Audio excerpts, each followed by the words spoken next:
Yeah, dude. Thank you for coming on, dude. We were supposed to start this a year ago. I know, it's crazy. Yeah, it's fucking wild, dude. What episode is this? Like your second now, or how many have you done? This will be my third one that I post. I've done 5 total. The other 2 I filmed on that camera. Oh, nice. It canceled out after 12 minutes. Why did that happen? Like the memory card or something? Yeah, I guess that's just what it stops at. So then I got gifted that thing. It's called an ATEM. And that's supposed to like connect everything together. So I could connect my phone to it, and it'll still connect my phone. And then I have to connect a hard drive to it, and then connect a computer, and then a TV. So it's a lot of connections. So I just haven't gone through and really used that. But that will save me a lot. I have to buy a new hard drive. We have a hard drive, but we are locked out of it. So it's like How are you locked out of it? It's a super high-end, I guess, hard drive we got gifted from her mom. She gave it to us a while ago. It's from 2009, and the company doesn't have that software anymore. So Of course. I'm completely locked out of the fucking thing. Sounds like you're getting tech savvy, learning all this stuff. Oh yeah, dude. I have to fucking edit all these videos too. So it's very difficult doing. Oh, dude, I bet that takes hours. It takes me about 2.5 minutes for every minute. Yeah. So I did an hour one. Well, I'm glad. No offense to Kirk. Kirk was a great guest. We were almost 3 hours deep, and my phone cut off because I was filming in 4K. So it cut off at like an hour or so. Oh no. And I was like, oh man, dude. Imagine editing a 3-hour fucking video. So who you had I forget his name, the guy that raps. Yeah, Tragedy. Tragedy. Yeah, I saw 602. that one. And then I had Kirk. He came on Sunday.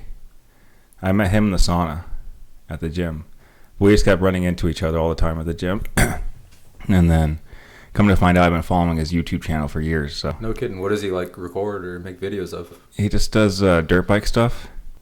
Right up your alley. And I was like, oh, dude, I've been fucking following you forever, bro. I commented on his video because he told me what it was, and I kept trying to find it. And I was like, it's not this one I've been fucking following forever.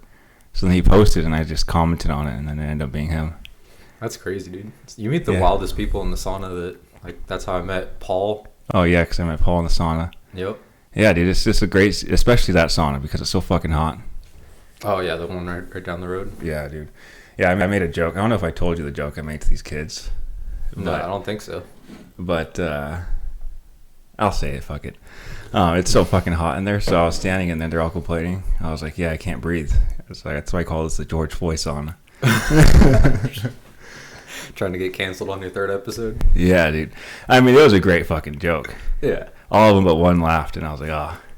There's always one. Yeah, he wasn't too fond of my joke. So what you been up to, my friend? It's been a while since it's been a year since we hung out. Has it really been that long? Yeah, because we watched that Dean Graziosi, Tony Robbins thing it was in February of last year. Dude, that's crazy. And then we were like, fuck it, we're going to start this podcast. And then we met at Barrows. I remember that, yeah. We talked for 3 fucking hours. I know. And then we never started the fucking... Never did it. Yeah, we got everything ready. Created everything, social medias, emails, had notepads of ideas and then nothing happened of it. Yeah, which, it just took a while. I believe in God's timing. Yeah, it's true. Yeah, dude, I got all this stuff for $200. Dude, $200? That's crazy. $200, dude. I was going to take my headphones back anyways to Costco, my AirPods, because you can take them back whenever. And then, because I like the corded ones, mostly for sauna purposes, because they go bad. If they go bad, it's just a quick $15. You use wired headphones still? That's crazy. I like them a lot more. I enjoy them. Hey, to each their own. Yeah, I'm not too big of a fan of the AirPods. But yeah, I was going to return them anyways, and then it happened to be $200 I got back, and this was all $200 I went and got the same day. Was it where'd you get this stuff? Someone off Craigslist, dude. Oh, okay.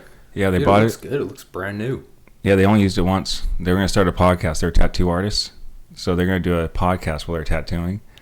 But obviously, that's going to be a little difficult because you have to be sitting there and just fucking focus. I had never had a conversation with my tattoo artist when he's, being so meticulous. Yeah, so they sold it to me for $200. They paid $1,200 for it. Dude, that's a nice setup, man. Thank you. Glad the ball's rolling. Is it everything you expected so far? Yeah, I mean, it's fun. I got to hear back all the episodes, so it's just, I guess I got to train myself over and over and over because I talk over people. Well, the only three I've had, I've talked over people, so I just had to pull back a little bit on that. Yeah, I mean, I think that's the excitement probably. I think that's naturally like something most people do. I catch myself doing that all the time. Yeah, that's why it's good having the headphones because you kind of hear yourself, and then if you're talking over someone, it kind of shuts you up. It's true. So, yeah, so then we got this started. Yeah, it's finally fucking rolling. My goal is to get Lil Wayne on here. Lil Wayne, dude, that's the number one? Dude, that's just the number one, dude. He's my number one like music influence, so if I could find my way to him, just at least in high school. I just love his rap flow, and his mixtapes were the best. Dude, No Ceiling's forever the number one. Mm-hmm. That one's I don't know, dude. He's dropped so many mixtapes, dude. I mean, they're all good. It's just got us like being the rappers or the artists that he raps over, because he just destroys the beats. Like he did an Adele song on "Sorry for the Wait." It's good, literally, the song's called "Sorry for the Wait," and he uses Adele's beat, and he just murders the fucking song. I remember that one. Yeah, dude, he comes off swinging on all those. So, dude, it's been crazy. Like I know you guys talked about it with Tragedy, the like rap beef and stuff with Kendrick and Drake, and like that was huge because I felt like there was like a pretty big lapse in music coming out. Mm-hmm. Yeah, dude. Yeah. I think won that one. I think it just depends on how you want to look at it, because if you look at it like who had the best flow, what sounded the best, it was Drake. Drake had the best sounding songs, but as far as who had the most stingers, I think Kendrick fucked him up. Yeah, I mean lyrically. Yeah. And then when he dropped Not Like Us, just made it like a club banger that was played everywhere. Yeah, dude. That was kind of hard to come back from. Yeah, and I don't think, did Drake even come back with anything from that? I don't think so. The last time I checked, no. Yeah. Yeah, I think Kendrick won as far as the actual beef, but as far as many songs were made and like which ones you could listen to over and over, I think Drake did pretty good. I thought it was pretty creative using the AI for Snoop Dogg and Tupac. Did you hear that one? Which one was that? I was so late to it all. Like I heard it once right before Not Like Us came out. Like I listened to all of them all at once. Yeah, you had to look it up on YouTube. I forgot what it was called, but it was all AI generated. So he opened up with Tupac AI talking shit to Kendrick, like step up, little man, and then he had Snoop Dogg talking shit to him, and then Drake came in at the end and like sealed it up. So yeah, I thought the creativity was great. It was great to bring some sort of music back to the rap industry, and especially, hopefully, speaking of music, I hope rock comes back, dude. It has not been, at least since I've been listening to KUPD. I go back to there because I don't know of any fucking new rock. But you still listen to the radio, dude? Every once in a while, dude, I'll go back to the radio just see if there's any new rock, because I don't know of any new rock that comes out. So I just listen to all old rock, and I wish like that kind of rock, experience came back where you could just really get lost in the music. But now it's just kind of seemed more popish than anything. Yeah, I mean, I feel like that's taken every kind of music type by storm. Like country turned more into pop, like rock turned into pop. Yeah, and I'm gonna blame the same thing as I blamed earlier. Fucking TikTok, dude. Dude, makes it easy to get your name out there. Like it's a blessing and a curse. Yeah, dude, I need to start using TikTok. I don't know if I can touch it. Fucking commies. Didn't we? I mean, I think we have go one. down a rabbit hole with that. What? Like, how it's like you saw how like TikTok's banned and stuff, or supposed to be sold before the end of the year or something like that. Yeah, but do you think if Trump becomes president, do you think he's gonna ban it? I don't think so, because it's not like American controlled, isn't that right? It's like China. It's Chinese controlled, yeah. But do you think he's gonna keep the ban in place? He just made a fucking TikTok with Dana White, so. I think he likes it because it's not controlled by all the shadow people that take him off Twitter and hide his tweets and posts and all that. So, I mean, TikTok now is like the news that's uncensored. Like, yeah. I mean, sometimes you can see a little too much on there, but I think it's good because it kind of gives people awareness of what's really going on in the world.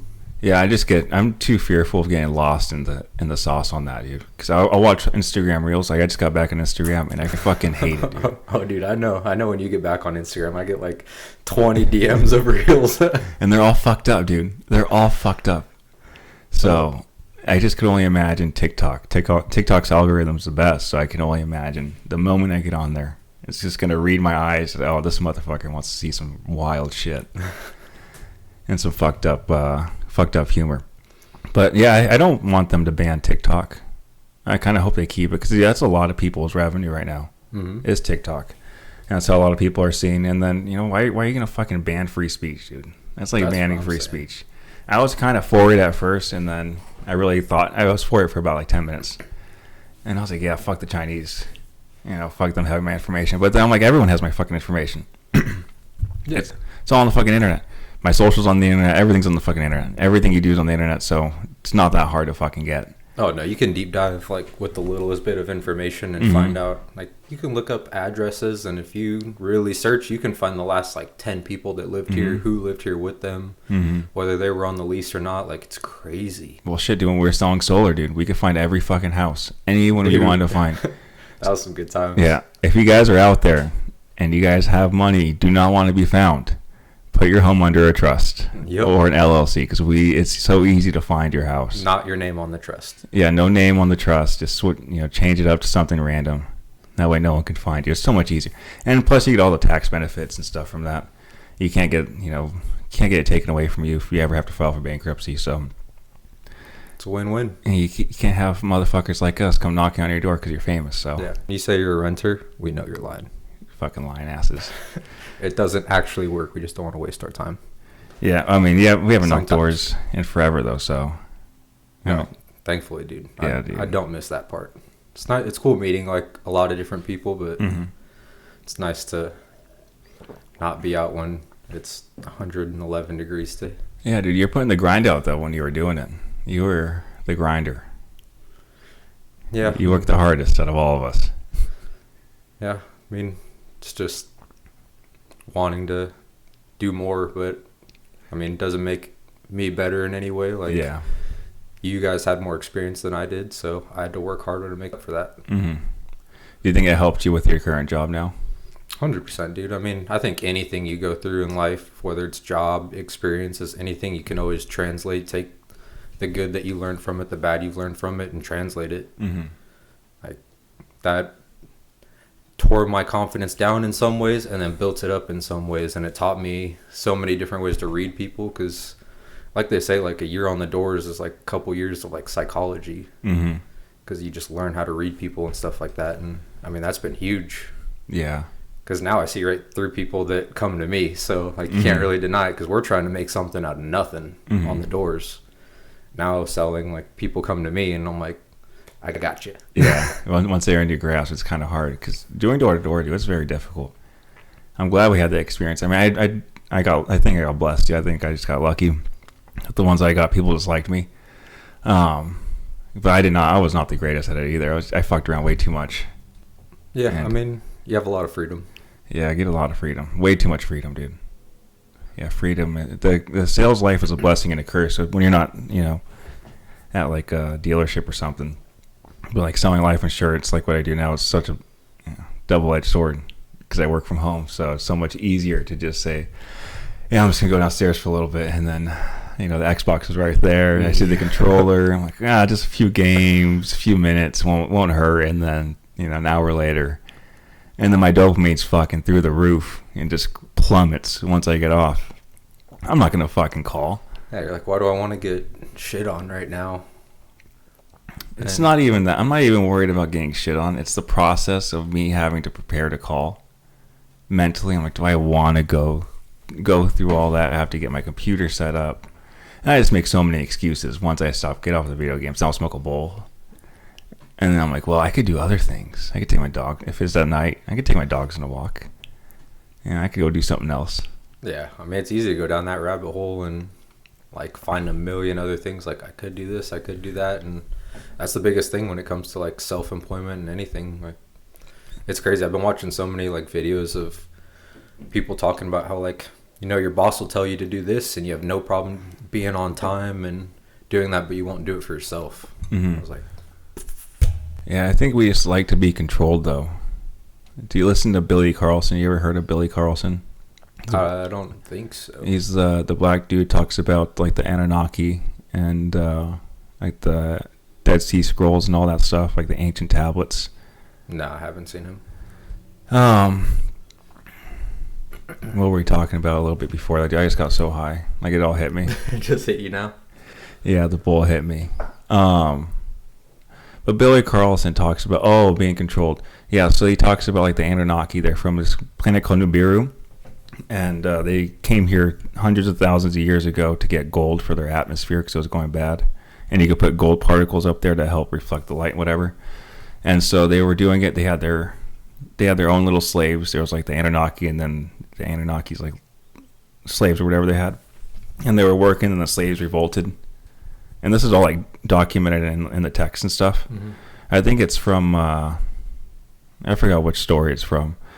But yeah, they had the slaves, and the slaves revolted, so then they made the humans. Like they genetically modified the humans and made them mine for gold and listen, so made us mine. And so it makes sense that we like to be controlled. Like some of us like to be controlled, and most of us actually like to be controlled. And then, there's the very few that stand out and actually control the people. But it's kind of weird, dude, when you look at all this stuff and then you look at the Bible and how all the stories kind of align. And it just makes you think a lot, dude. I think a lot. I mean, obviously I believe in God, believe in Jesus, and all that stuff. But I mean, have you heard anything about the Anunnaki or anything like that? No, it doesn't sound familiar. Yeah, I mean, Billy Carlson goes in way better detail than I do. But he says, like, like he compares everything and puts in, like, Christianity perspectives and stuff like that. But it makes a lot of sense, like, genetically speaking and stuff. Like, we came from fucking apes. And we are nothing like apes, dude. I mean, do you think we came from apes? Like, are we talking about evolution now? Dude, I think we kind of came from apes, but, like, genetically modified apes. All right, so why did evolution stop then? Why is people not turning from apes now then? I mean, the apes, they're entering the Stone Age. Have you seen that? That they're using tools now? You haven't seen... Dude. Oh, Monica has a fucking laptop. But there's apes that get spears, and they throw it into the water, and they kill the fish. They're using stones to, like, smash things, to make other, like, smaller stones to get things out of crevices. So they're starting to use tools and figuring things out. So they say that they're entering the Stone Age. So there technically is. But it's just they're so far behind us. Like they're entering where we were hundreds of thousands of years ago. Yeah, but why is there a lapse then? Because we were genetically modified, dude. I think there's some sort of evolution that's going to happen. Like, 'cause we've evolved. Like, we're much softer humans just in the last, 200 years. Our lifespan has, gone much longer, but we've gone much softer. Like, we're not as hard as we were before. So we're we're going to have to evolve what's going on with technology. So I think everything evolves. But at the time, though, as fast as we evolved, there's so many things that could happen. Like there's a stone ape theory where they gave the apes the mushrooms, and then the mushrooms helped become, made us become humans. But yeah, I do believe that evolution kind of has a little play in it.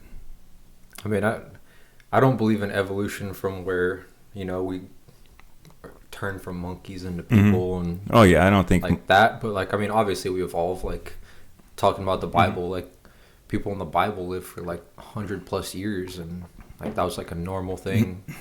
And how rare is that now? I mean, I think that comes down to a lot of different things, evolving through one of them. I mean, all the things we put in our body, like how well we take care of our body, 1,000 things go into it. But yeah, but I don't think it, like, believing in kind of that stuff, I don't think that goes against like the religion of Christianity either, because it's just, you know who Terrence Howard is?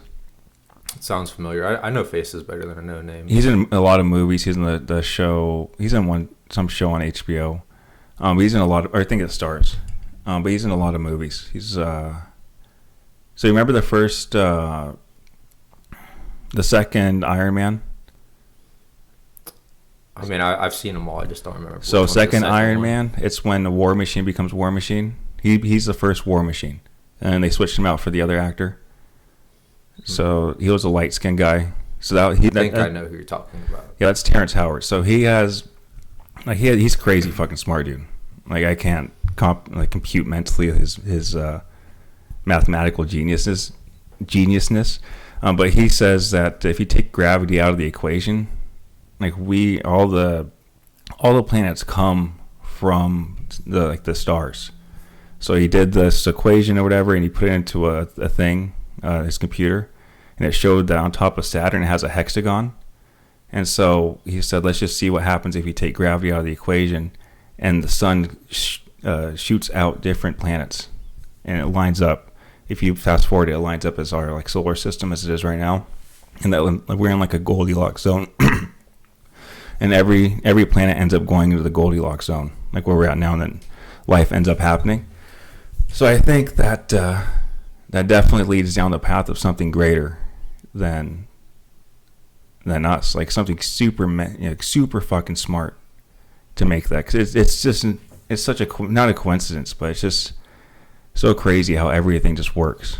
Everything so works perfectly. Like everything perfectly goes together. It doesn't make sense that a human or anything else can do that besides one divine being. And so I think that all works together, and I think it actually helps. I mean, I used to look for things that went against Christianity when I was in college.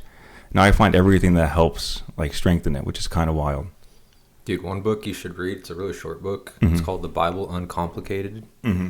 Blew my mind. I grew up in church and stuff like that. I wouldn't say I was a great Christian growing up. I can be considered a lukewarm Christian, mm-hmm. where I always believed in God, but I didn't live by it. Yeah.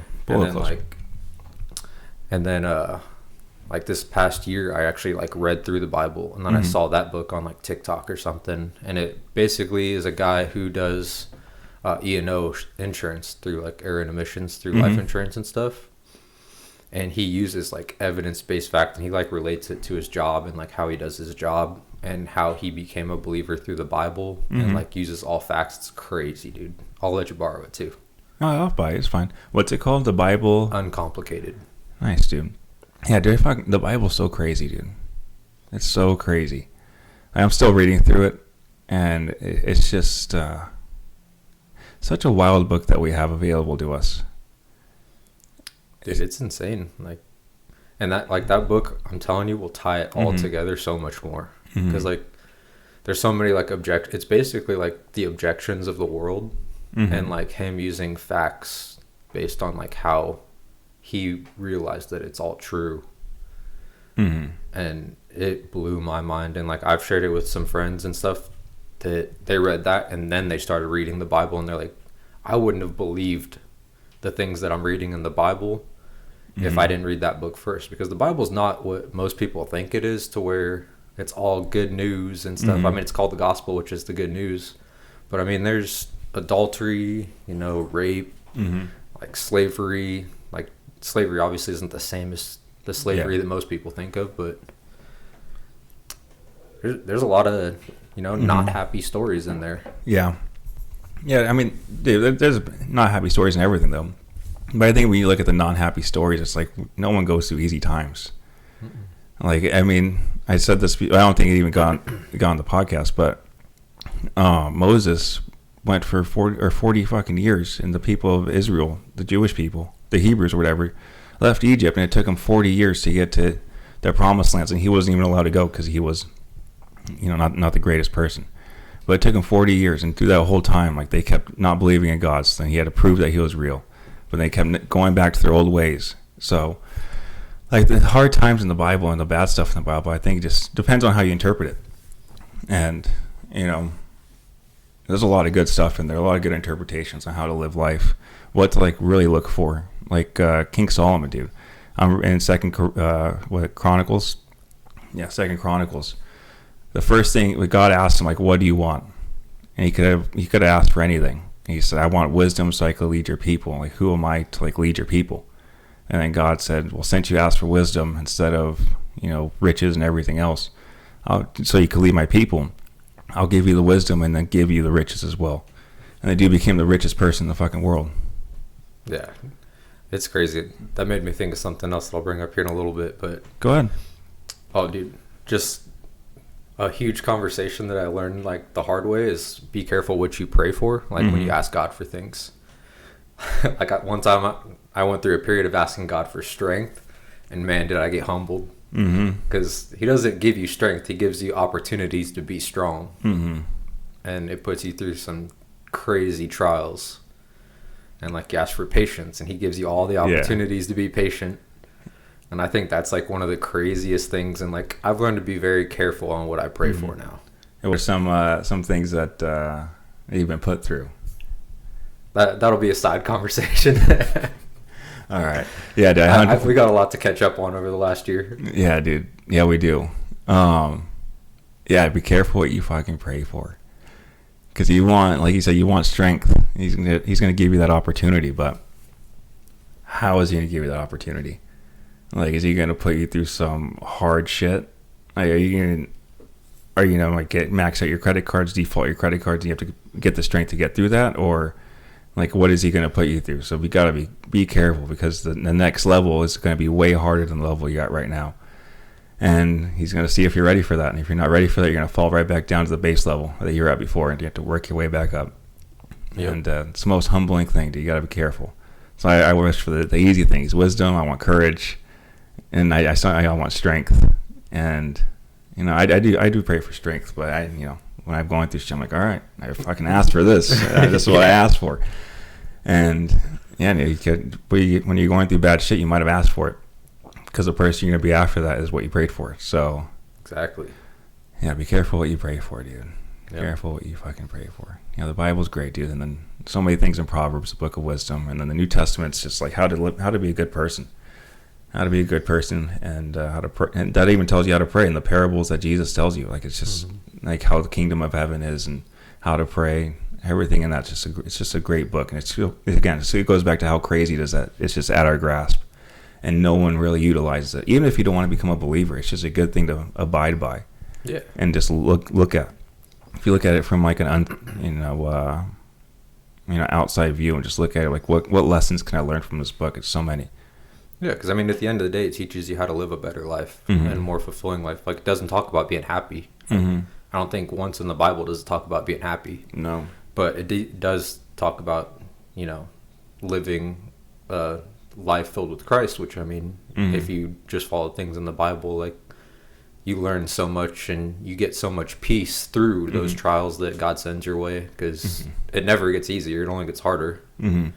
But the peace you get when you're going through certain things is the big game changer. And the development that you get as a person. And it's also crazy, dude. A lot of people only go to like God and go to church when they're going through hard times, and it's just wild that they only go and then they're like, all right, I'm going to church. I'm going to start reading the Bible.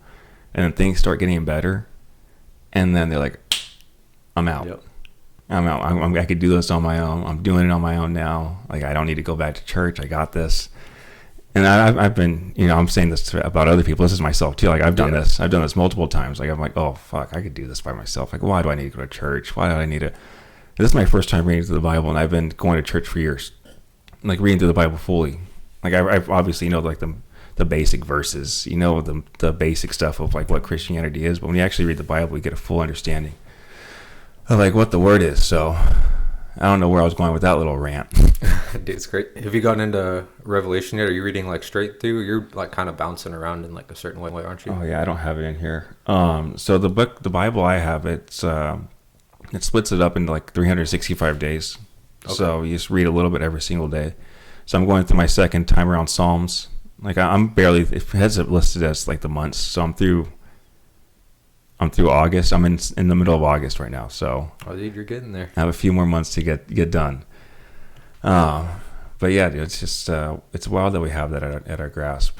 And I think I was going to something else a little while ago. I need to stop smoking before getting on the fucking podcast, dude. So what you been up to, dude? You said you started reading the Bible. What got you into reading it? Honestly, once we moved back from San Diego, dude, I went to church for the first time in I don't even know how long with my family for Easter. And I was kind of like trying to figure out what's my next move and stuff, because like we talked about like going to Texas and stuff, and like so we were kind of all over the place on like I didn't want to be back here necessarily. And dude, I was hooked. I don't know, like, God just spoke to me when I went to church on that Easter, and like I literally never stopped going since. And I got like plugged in, started like serving with like the youth and working with the kids, and from there, man, like I just wanted to be better for God. Like, it was crazy. Like I just look at the Bible completely different, and I was like, I've never read through it, and that was kind of a challenge to me. So like last year, I made it a goal to read a book a month and read through the Bible in a year. So I read through 12 books and through the Bible last year, and it was hard because I don't like reading. But man, like I've never been like more like clear up in the head and like learned so much all at once. Yeah, dude, that takes a lot of discipline too. So I mean, it probably changed you a lot more than what you really, what you see right now. That's good, dude. Getting close to God it's just a crazy experience. I kind of remember what I was going back to before about people showing up to church and then stopping and going. Yeah, dude, that's so good. I'm glad that you're on that path. God, it's hard to stay on that kind of path, though. It takes a lot of discipline, especially when you have your little kids relying on you since you're in the youth now. Yeah, God's great, dude. So you were single for a while, dude. How'd you meet your lady? Because it wasn't like you were looking at the time. We aren't even together anymore. We split up back in like February now. So you're single again? Yeah, dude. Hey, ladies. Look at this market to be in right now. Show them the fucking little baby guns, dude. Look at the little baby guns. You show them the babies. Show them the baby pythons, dude. There's nothing going on right now. Yeah, dude. You should have worked out this morning. Maybe hit a little upper body. Get a little pump going. Yeah, we'll have upper body on Tuesday, so. Yeah, dude. So, what's it like being single? So you were single when we were growing up before really social media, and then now you're single with everything at your disposal. How is it meeting a woman, dude? Dude, it's hard. I'm so picky now. Like, I mean, I look at things a lot differently than I used to. I don't go out and do things that involve like social interaction because everybody goes to the bar. Like that's how everybody meets nowadays, or online on like dating apps, and that's not my thing. I personally don't like them. Nothing against them. I know plenty of people had success stories and stuff on them. Yeah, but just feels so ingenuine to me. So like, I kind of just wait on God's timing. He's gonna lead me to the right person, and they have to be equally yoked with me. Like, gotta love the gym, of course, since that's a big part of my life. Yeah, dude. Have you prayed for her? Have you prayed for like a woman? Oh yeah, dude. Of course. Yeah, and I would expect that person is praying for me. Well, I prayed for Monica, but I don't think she prayed for me. I don't think she was praying for me. I bet she prays for you now. Oh yeah, fuck yeah. Yeah, now she does, but I don't think she did before. I prayed. I was like, because I'll give you a book right now to read. I'll bring it out. Actually, I'll bring it out right now. You can borrow this bad boy, dude. Let's take this bad boy out.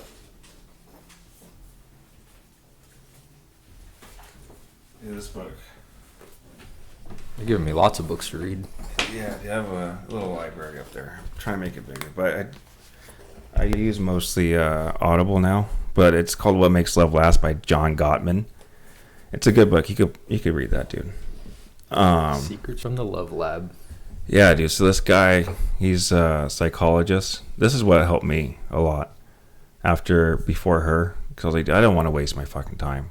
Like, if I'm being in a fucking relationship, I want to make sure, like, I'm a good person. I want to make sure I'm good. I want to make sure I'm the best person I could be, because I wasn't before, and I just don't want to waste my fucking time. So I read this book. This guy, he has it's what's called the Love Lab. So he monitors couples. Like they put them in an apartment, just kind of like the fucking dating shows they have now. Yeah. And they monitor how they work, how they argue, and they use all that data and they put it into this book. Skip the fucking first chapter. Skip the first chapter. Skip this introduction. Skip whatever. Is it the introduction or the first chapter? The introduction, dude. Oh, okay, yeah. Because I usually do, honestly. The introduction, it just has all these different like terms and shit that you don't even know. I read it and it took me forever. It took me longer to read that than the rest of the fucking chapters. because they had all these equations and stuff that really, I mean, if you're a psychologist, I guess it matters. But he has all the information, all these tests and stuff that you could do while you're going through it, and it kind of just bases like if you're in a current relationship or you want to judge like your last relationships, you could judge it based on that, and it gives you a number and like how that things works out. But it makes you like really know what you want, and at least not. It gives you a better understanding. Not really know, and it helps you. It helped me become a better, I guess, lover, better human. At least to Monica, she got the benefit. She got to reap the benefits of that. But I read that and I prayed for someone that lets me work out, and someone that cooks me food, and someone that likes to give me massages. And she checked all 3 of the fucking boxes. Those are some good boxes. Yeah, that's all I asked for. She knows how to cook. She lets me go to the gym and then the massages. Well, yeah, I mean, she goes to the gym with you. Yeah, she's forced to. Better. Yeah, every day. Fucking 4 a.m. Yeah, what's up with that? 4 a.m., bro? I train a guy on Tuesdays, Thursdays, and Saturdays, so we go before that. Because if we don't go before that, then it's fucked. Well, it's not bad. Because 7 a.m. is not too busy. But it's just our whole day's behind. Because we're so used to doing at 4 a.m. Or wait, at least going to the gym at 5 a.m. But we have to go at 7:30 if I train. So we start going 4 a.m. every day. That's crazy. Every day. So many people I know are like, dude, you get up so early. And I get up at like 5 or 6. And you guys get up at 3:30. 3:15 is what my alarm set at. 3:15 even worse. Yeah, 3:15. We go to bed. I go to bed fucking early, though. I'm in bed at like 9 o'clock.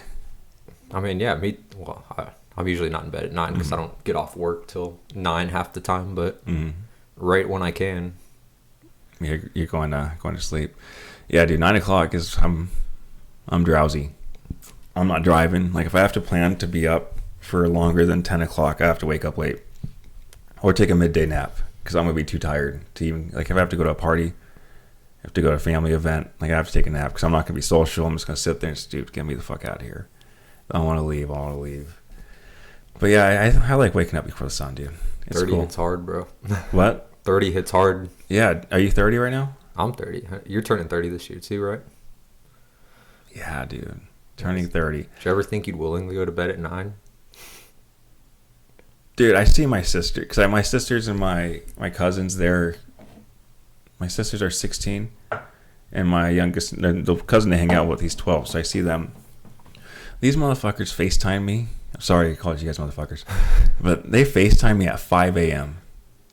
And I'm like, just going to bed? What? Just now going to bed? Yeah, they're just like, oh yeah, we want to watch the sunrise. I'm like, dude, I remember those fucking days. Yeah. Wanting to watch the sunrise, seeing it, like, oh, I stayed up. I fucking stayed up the whole day, all night. And then if you do a full 24 hours, you're like, oh, fuck yeah, I did 24 hours. Can I do 2 days? Can I fucking do 2 days? And I just do it for no fucking reason. Never in my million years growing up did I think I was going to go to bed at 9 p.m. That's what I'm saying, dude. Same. Like when people said, you're going to get old, you're going to go fall asleep. My cousins, when they were 15, I didn't want to do all-nighters with them because that's when I started doing all-nighters. And they'd be like, no, dude, let's go to bed at 10 o'clock. Let's go to bed at 10. What the fuck do you want to stay up for? So, yeah, I never thought. I mean, I guess I kind of saw it coming, but I never thought I would be willingly going to bed at 9 p.m. Yeah, like, I don't know about you, but I get, like, mad at myself if I stay up even a little bit too late. Yeah, because then she's like, fuck. I got to wake up. Yeah, that's 30 less minutes I got to sleep. And then when you wake up, you're like, damn it, I should have just fucking went to bed. Yep. Should have just fucking went to bed. Now I got to get up. Because you probably still get up at the same time no matter what time you go to bed, huh? Yeah, dude, wide awake. Yep, I'm up before my alarm. And I'm just sitting there laying. Just waiting for it to go off. Because I'm like, I know it's going to go off soon, so I don't want to go back to sleep. It's the worst part. Yeah, I probably wake up at 3 a.m. And then for 15 minutes, I'm just kind of just laying there. And then it goes off. And it feels like an hour. Mm-hmm. I'm like, damn, should I just go back to sleep? And then it eventually goes off. Yeah, dude, going to the gym and waking up early. I don't like doing, like today we waited because I was going to go with you. But, you know, being up so early and waiting, I was like, dude, I feel so weird not doing it first thing in the morning. Yeah, I think everyone should work out. I think that's something every couple should do together. Dude, the world needs some more working out. Yeah, dude, there's so many fat fucks, dude. Yeah, I mean, like, outside of the physical benefits, but the mental benefits, the discipline, like, there's no discipline in the world. I mean, we are the most obese we've ever been on top of that, which is disgusting, but Yeah, dude. Maybe we do need the immigrants. Maybe we need them to kick us back into shape, dude. Because right now, we're, like the people I'm seeing in the streets when I go to the store, they're looking like the Wall-E characters, bro. They even have their own wheelchairs, dude. They get their wheelchair and it comes down on a little machine in their car, and they wobble over to it, and they sit down, and then they start moving it with their finger like a paraplegic, dude. Fully able bodies in a wheelchair, and it's just because of laziness and food, dude. And no one understands when you're that big. I mean, I gained a few pounds of fat, and I feel like absolute dog shit. I eat like shit for a few days, and I feel like dog shit. These people have been doing it their whole lives. Mm-hmm. So they don't know what... They just think feeling like dog shit is normal. They don't understand how good they would feel, dude. Dude, it's a game changer when you just wake up, and especially when you get past that point of not wanting to but still going to. Mm-hmm. Like, now I do it for my mental health more than anything. Like, it gets me through my day with clarity.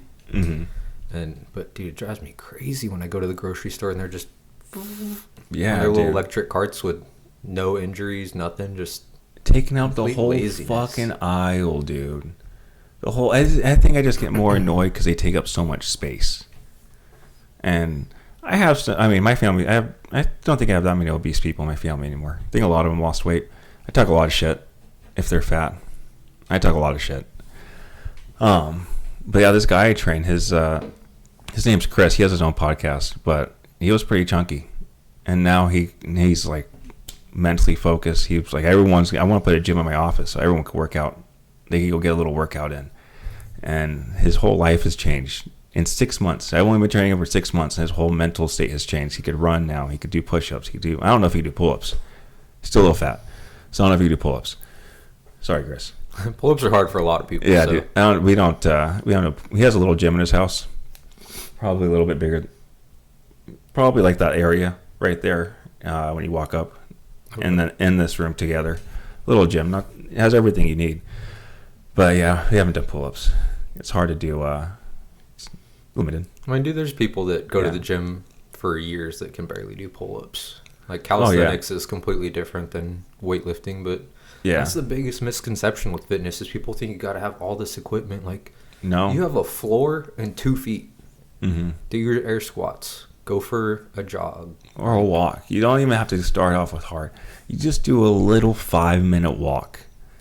5-minute walk. Don't even go to the gym. Walk 5 minutes. You do that, cool. Walk 2.5 minutes out. 2.5 minutes back. Call it a day. Day number 2, 7 minutes. Yes. 3.5 minutes out, 3.5 minutes back. And then you'll end up building to an hour. And then maybe you'll start jogging. Maybe, hey, I'm going to jog for 3 minutes and then walk the rest. But everyone thinks they have to go and be fucking Dwayne The Rock Johnson day one, dude. Day one. Like, when I remember coming back from COVID, you had a gym, so you don't have to, you never had this feeling. But I had to take, so was it March, April, May, June, July, August, September. I think we went back on October, November, they opened it back up. So that's 9 months of me sitting on my ass, dude. And I had to go back and work out. And I tried to be like how I was before. I went for the 70s on the dumbbell benching. And got humbled. Dude, real quick. I went back. I had to do 35s, half the fucking weight. So it's like humbling. Like, you have to. People think that they have to go in and be super strong. We have to start with something super easy, dude. Just get in there. Walk through the gym. Just walk in. That's the hardest step to take. First step is the hardest. Just open the fucking door. Absolutely. I mean, and people think it's such a judgmental place when it's the complete opposite. Like, people are rooting for you there. Like, don't get me wrong. Don't go to my gym because I need the equipment. But no one knows what gym we go to. I know. No one knows. Fuck your gym. No, I'm not saying like that. But fuck your gym. Like, I love when people start going to the gym, but I hate when my gym is crowded. Is what I'm saying. I love it when people are consistent. Yeah. Like, when you see them in the gym, you're like, all right, let's see how, before I give you any attention, let's see how long you're here. Because you probably go at the same time every day, roughly. Yeah. So you see the same people every single day. And you see a new face, you're like, all right, I'm not going to give you any attention. I'm not going to look at you. I just want to see if you even come. And then you start seeing them more consistently, and then you're like, all right, good for you, dude. Good for you for changing your life. And consistently, I mean like months on end. Because it's easy to go to the gym for like a month. Mm-hmm. It's easy to go for 2 months. When we get to like 3, 4, when you stop showing results, and this delayed gratification, like it's going to take you 5, 6 months to start seeing for everyone to see the benefits. That's when it's the hardest to stay in it. So, yeah, dude, the gym's not judgmental, dude. I think when it's only judgmental if the people are from the beginning, or the fucking little cocky assholes that little high schoolers like myself when I was in there, or the people just being absolutely obnoxious, knowing that they are doing some off the wall stuff on purpose for the attention. That's the only caveat to that, and everybody sees that on like TikTok and Instagram, knows exactly what I'm talking about. Yeah, but if you're there and you're overweight and you're getting it, more than likely people are internally supporting you. Yeah, no one talks to each other at the gym. The gym is the most silent place as far as conversations, unless you make a little friend group. Yeah, like when I go at 4 a.m. There's this group that's always there. They're like 5 dudes. They're all military guys. It's like 5 dudes and 2 girls that all work out together, and they're loud, but they all talk. I don't care. But that's the only time people ever talk to each other. It's hard. No one gives a fuck about you in the gym. Okay. That's how I think about it. I don't give a fuck about anyone. I could give 2 fucks about anyone in the gym. Unless, like, even, no offense to, like, Monica, but she's working out next to me. Like, I'm focused on whatever the fuck I got to do. Like, I'm working out too. And she doesn't give a fuck about me when we're working out. So, that's how it should be. Just got to focus on your fucking self. When you get in the zone, like, you want to be focused. You want to be better for yourself. And you can't do that if you're distracted. Especially when you're throwing up hundreds, dog. Yeah. Throwing up the 100-pound dumbbells, dude. Not everybody knows about that life, though. Dude, no. Like Jacob, dog. You're watching. Jacob. Let's see if Jacob even made it this far. I think they're going to watch this one. He might watch this one. Because he's like, oh, DJ. I think some other people are going to watch this one. They're like, oh, DJ's fucking single now? Shit. Oh, sorry. What? David's single now. Oh. David's single. No one calls him DJ. You guys don't call him DJ. We're going to scratch that. You got to be grandfathered in for that. We're going to scratch that off the record. His name is David. David. Okay. David Teschler. But yeah, dude, they're going to see that you're single. But no one knows about the hundreds, dude. A lot of people don't know about the hundreds. Paul knows about the fucking hundreds. That man lateral raises the hundreds. Guys, there's this guy named Paul Kruger. Yes. Go check him out, dude. Paul Kruger is a fucking animal, dude. He lateral raise. I mean, they're cheating. Like, he cheats them sometimes. But he did 150s, dude. If you're cheat lateral raising 150s, you're fucking massive. Dude, the second time I saw him in the gym, because I met him in the sauna right down the road. Second time I saw him over there, I was feeling good, man. I was putting up like 120s on incline. Mm-hmm. This man grabs it and starts lateral raising it, and I felt horrible. Mm-hmm. And like, I get it. Comparison's the thief of joy. But when you see someone lateral raising something that most people can't do on a push. Dude, people can't even lift it off the ground. Yeah. And this guy is just fucking throwing it around. When he does some crazy ass shit, dude. Always over 130. He curls over 135. And it's kind of weird, dude. We all work out, and it's all for the fucking dudes to look at us. Like, how many chicks are looking? Like, everyone, like, we're complimenting right now. We're complimenting a dude. It sounds gay as fuck, but we're complimenting this guy. How many other guys are just sitting there like, damn, that dude's putting up some weight? All of them. But versus girls, like, oh, they're probably like, oh, fuck, what the fuck's this fucking asshole? When we work out, dude, it's not even for the fucking, it's not even for, like, the woman. It's for the fucking men. Oh, yeah, dude. Like, there's a trend going around saying, like, it's so much better to receive a compliment from a guy at the gym than a woman at the gym. Mm-hmm. Yeah, dude, when I get compliments in the gym, I'm like, fuck yeah. Get like a natural high. Yeah, dude, this guy asked me if I was juicing again. Yeah. And I was like, fuck yeah, dude. Oh. Yeah, dude, I was so excited when I got that compliment. And I wasn't even on, we're on testosterone, but, dude, that compliment's a great compliment to get from a guy. If you got that from a girl, I'm like, dude, shut the fuck up. No offense to you girls. No offense, but I just like, dude, shut the fuck up. They're appreciated, but... It's just like, especially for you. Like, yeah, for me, like, dude, shut the fuck up. Unless it's for Monica, like, I don't give a fuck about you.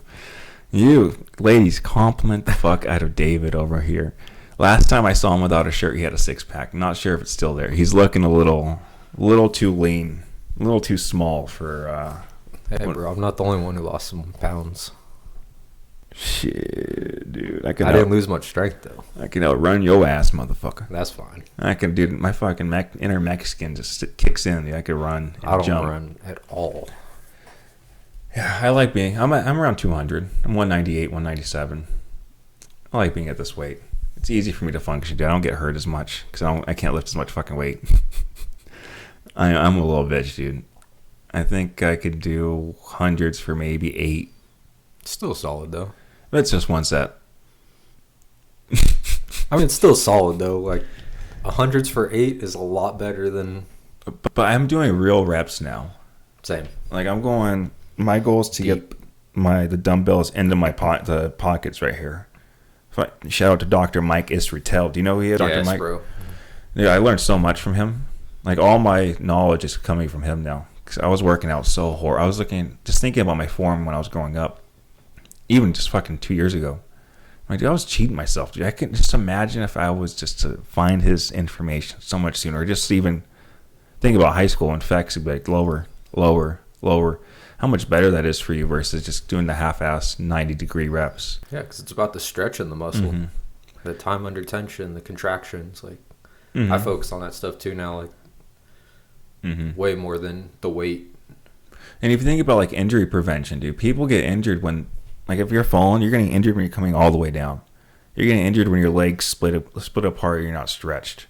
That's where the injuries come in. So if you're not strong in all the areas, dude, you're going to get fucking injured. And ever since I've been doing that, I've been getting injured way less. Like, I only fucked up my shoulder one time. But ever since then, I've been following this stuff. I've been getting injured way less. Way less. But I'm way less stronger, dude. Dude, I can't lift as much weight. It's fine. I'm a little bitch. It's okay. I admit it. I mean, still strong in relativity, man. That's the biggest thing. Yeah.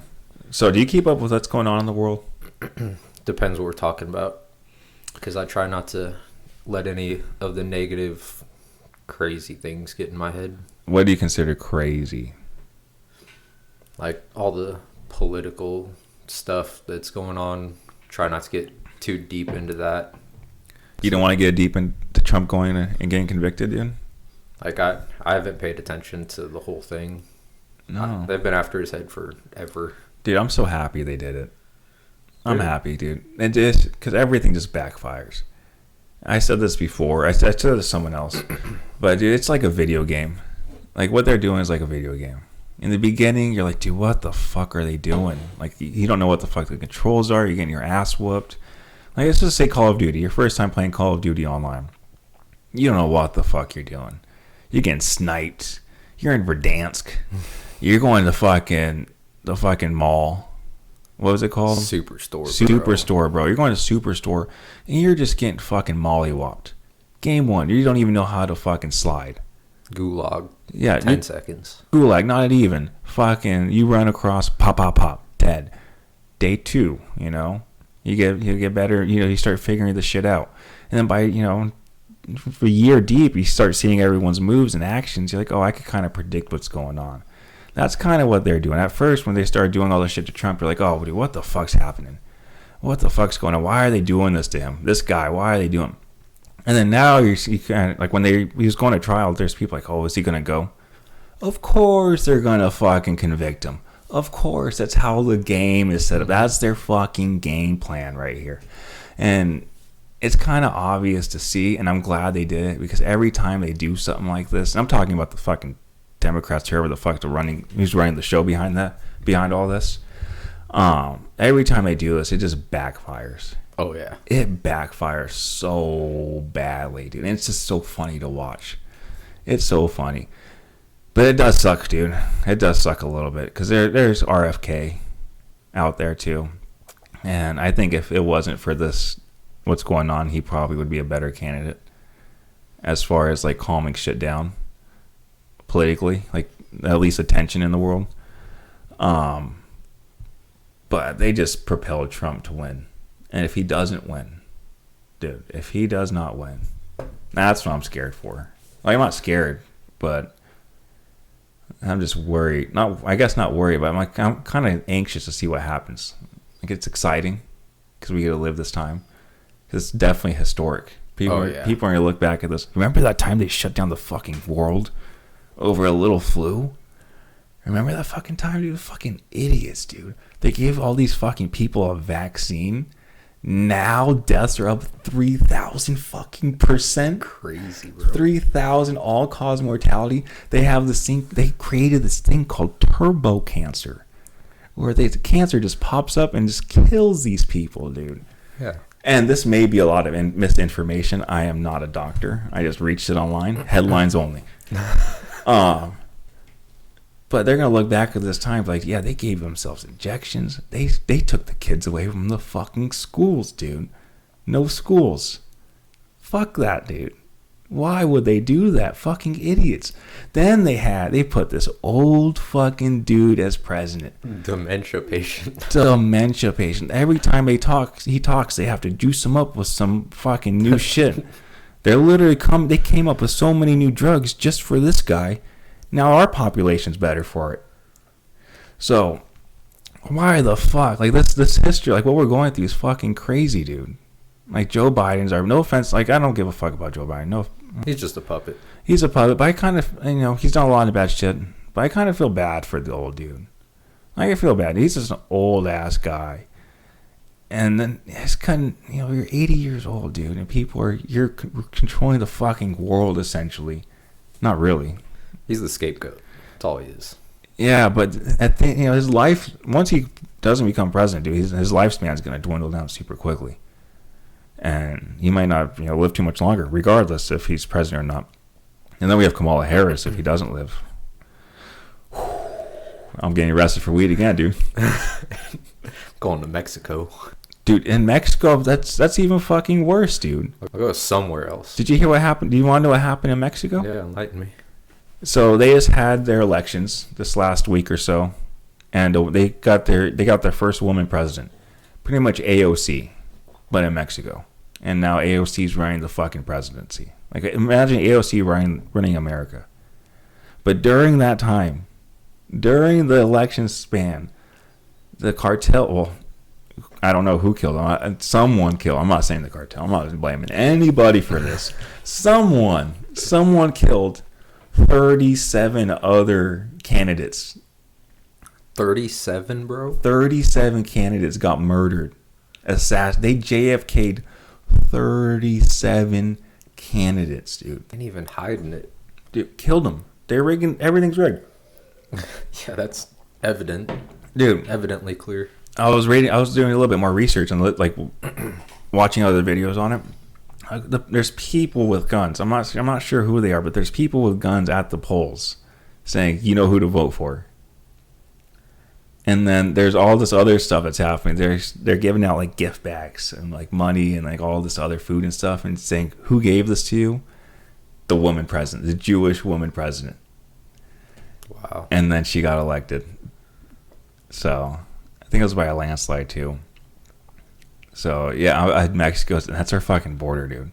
Right, that's our neighbor. Mexico's off the list. We'll go somewhere else. You can't go to Canada. Oh, yeah, I don't want to go to Canada. Dude, you could just maybe go to Alaska and then sail over to Russia. I don't know if I'd want to go to Russia either. Dude, there's so many places. I have a friend that lives in Thailand. He loves it, but the world is just so wild. Like, we're never going to really, realistically... In Arizona, we're in a good spot, though. Yeah. Like, who the fuck's going to nuke Arizona?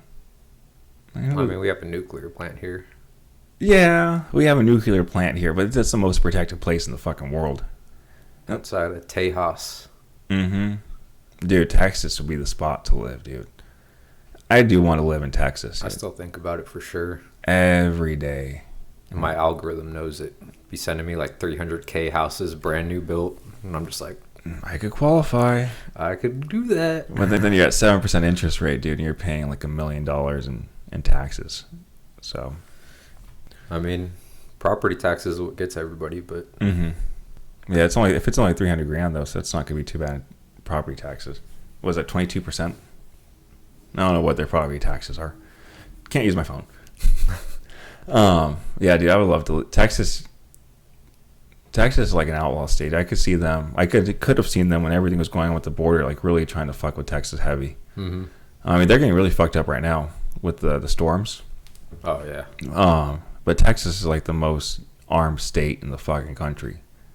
Everyone has. If you're so fucking stupid to do anything to anyone in Texas, dude, especially if you're like we were in Midland, Odessa area, dude, and then we went to Hobbs.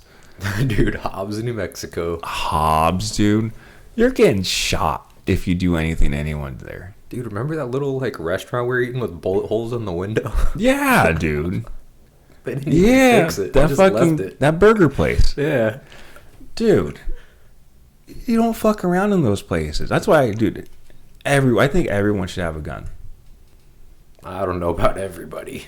I think but if you think everybody should be able to have a gun. If everyone has a gun, well, let's just say you start now, and in schools you start at first grade. You start teaching the basics of owning, like handling a firearm. The basics, the super basics. You don't shoot people. You don't shoot anyone else unless super basic stuff. And start ingraining the stuff into their brains. And just like the safety principles, and then as they get older, start actually teaching with like real firearms. Because then at the end, this could help us out in many ways. But at the end of high school, if you force them to use the gun development, so by the end of their high school year, they're 18 years old, they have all the capabilities and understanding a gun. And if you think about that, no one's fucking with you. Everyone knows that everyone has a gun. So if you're going to go fuck with someone, like, all right, this is life or death. I better be better to shoot this guy than he is to me. So I think crime goes down because no one's going to rob a house knowing that these motherfuckers are trained to shoot. I mean, it's such a hard position to stand on one way or the other because the mental health and state that our country is in right now is just disgusting in so many ways. And it's so supported, which is so much worse because now we're shoving things down kids' throats and telling them that things are okay that are not okay and confusing them and taking their innocence away. Yeah, dude, like turning them transgender, bro. Yeah, I don't care if you're 18. You become a transgender, cool. You're fucking 18, you get a tattoo. But when you're telling it to like a fucking grade school kid, dude. Yeah. Dude, hormone blockers. Yeah, dude. I didn't know what shit was in grade school. I thought a girl kicking my foot was flirting with me. Yeah. Dude, I didn't know shit. I was so influenced by the stupidest things. The stupidest things. Dude, as a kid, you're a sponge. You just soak up what's around you and given to you. And, like, you confuse all these kids with all this stuff that you're throwing at them. Like, dude, realistically, even at 18, like, as you get older, you realize how much you didn't know at 18. Like, you should be able to make your own decisions at 18. I'm all for that. But even in retrospect, at 30, I'm like, damn, I didn't know anything at 18. I realistically think 25 should be the age limit of an adult. Because that's when the brain actually stops maturing. And I think we can even put it, because if we're living so much longer now, dude. So they made these laws back when we were living till average age of 50 years old. And yeah, dude, I think if you push it back to 25, you get a lot more out of it. Because then we get real adults after that. You force them not to do it. Maybe, and then maybe you keep them in school a little longer. Maybe not universities, depending if we can fix those motherfuckers up. Dude, and speaking of universities, do you know China gives a shit ton of money to our universities? No, I didn't know that. Yeah, dude, Harvard gets like 50% of their money from China. Why? Because they can. Dude, they get it from all these outside sources. I think they do like $5 billion into their colleges. That's weird. Yeah, dude. So that's why, dude, when I was at ASU, I sensed it, dude. I almost became a demi. College will do that to you. Dude, I even signed up for these demi fucking things that won't stop emailing me. Even if I say stop and I put it in the spam, I get other emails. I'm like, dude, you fucking assholes. You guys are forcing me to be conservative. But yeah, dude, if you make people like 25 years old as an adult, then they could fuck up a lot. You could clean their records. You can, really help them out. And I think we'll have a lot more, able citizens after 25. If they're considered adults after 25. But that means to push a lot of shit back, like drinking age back, smoking age back, everything age back. I think, we'll have a lot better people. A lot better people at the end of that 25 years. And I think you should, if you're not going to teach people financial literacy, you reset their shit at 25 as well. Because I mean, it's not a lot of people's faults that they got fucked over by all these credit card giants at 18 years old, and they're giving. Dude, when I was 18, they gave me $3,000 or $4,000. Yeah. I'm like, dude, why are you giving it $8,000? You know I'm not gonna pay that shit back, dude. I maxed out my credit card in like 2 months. Like, I mean, it's easy to spend. And then I was paying like $200, and most of it was interest. I mean, yeah, because that $3-4 grand turns into 8 or 9 once everything's paid off. Yeah, I let that shit default. Like, my credit is terrible. Dude, that shit's fucking decent now. It was terrible. Dude, that shit was fucking bad. I think I got that shit in the 4s. I'm in the 650s now, motherfuckers. You're the people I sell cars to. Yeah, dude, you are who I sell to. You are who you. Yeah, I'm your perfect client. Now I'm at 650, motherfucker. I could get a little better rate now. Maybe. Dude, I'm not buying a car unless I buy cash. Yeah. Dude, I cannot imagine getting a repo.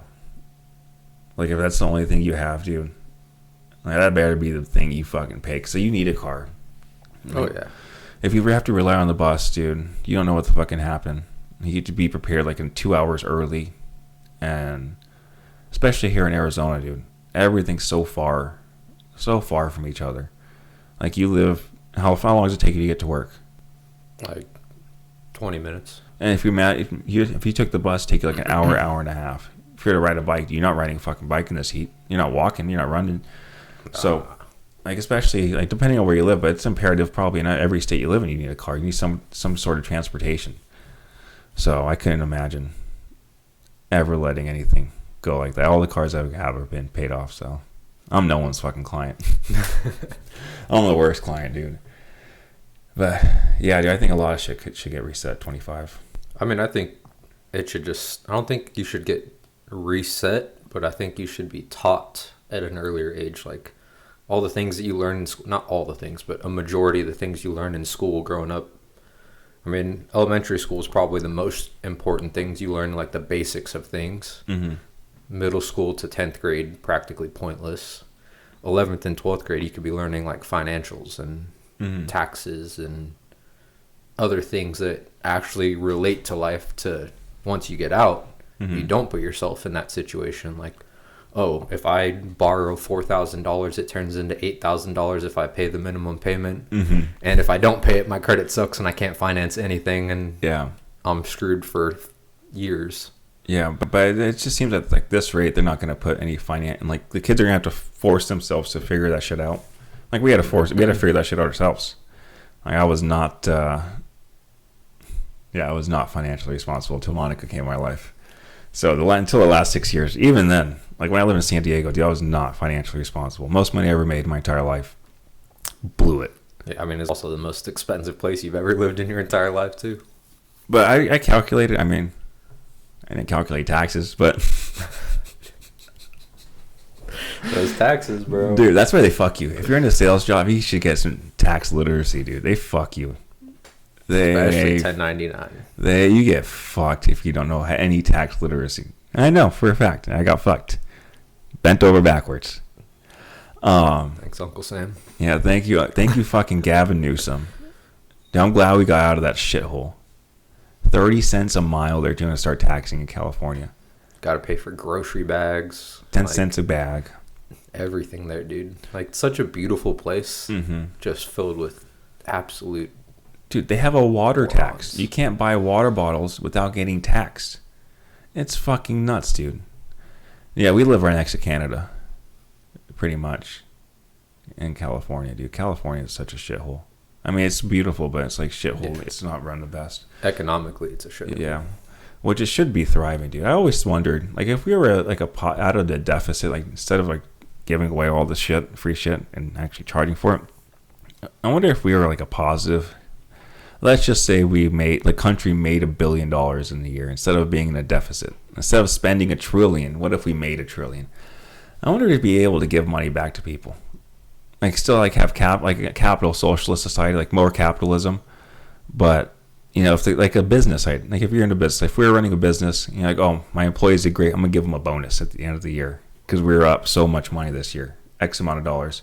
I'm going to give back to the... just my lower end employees, the people that are struggling financially. I'll give them a little money. People at the top, they don't need the fucking money. If you're making over X amount of money, you don't need it. But I always wondered if, we exported more shit instead of imported and spent so much, if we could actually do both, mostly capitalism and then have a little bit of socialism for people that really needed the help. I mean, I think putting money in people's pockets, like by just giving them money, is a bad idea, because people are financially irresponsible. And just like with the stimulus checks, like it turns out to kind of bend us over in the end. But like the money that we have going out, we can reallocate that in different ways. Like one of the things I saw, maybe I'm wrong, but I think I saw like Trump, if he gets reelected, would get rid of like the National Department of Education and bring it back to the states, which would bring like billions of dollars back to the education in the states, which is crucial, dude. Imagine billions of dollars in education now instead of God knows where it is in the federal government. Yeah.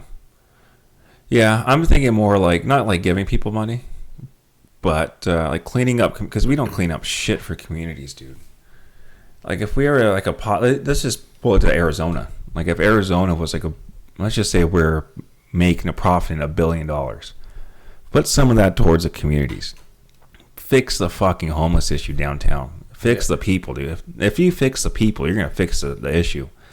And I think the issue is pretty easily fixed with some fucking mushrooms. Dude, you give people mushrooms, it's going to help them a lot.